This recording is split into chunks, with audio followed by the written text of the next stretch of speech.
C'est quoi la sorcellerie selon Dieu et selon le monde?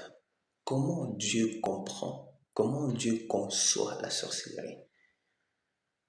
Selon la pensée de Dieu, ça signifie quoi la sorcellerie?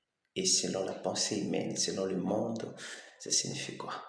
Alors, selon le monde, la sorcellerie, c'est par exemple quand on voit quelqu'un qui vole, lorsqu'on voit quelqu'un qui fait des voyages astrales, lorsqu'on voit quelqu'un qui est en train de faire des sacrifices d'hommes, qui tue ses parents, quelqu'un qui tue ses proches, le membre de la famille. Et lorsqu'on remarque ça, lorsqu'on voit ça, du coup, on a tendance à dire, c'est quelqu'un, c'est un sorcier.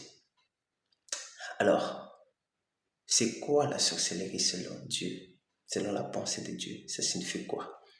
Lorsque tu parles contre les autres, lorsque tu calomnies les autres, lorsque tu as de la haine, lorsque tu as de la jalousie, lorsque tu trahis les autres, Dieu te voit comme un sorcier. Et tu es vraiment sorcier.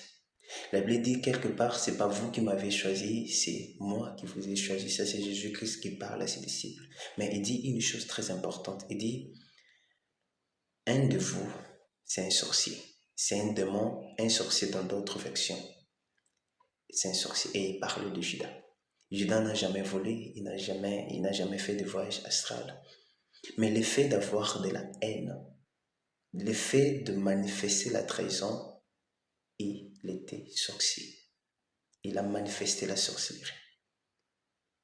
Quand tu n'aimes pas qu'on te conseille, quand tu as une haute opinion de toi-même, tu es un sorcier. Mais la bonne nouvelle, c'est que le Seigneur peut te délivrer de la sorcellerie.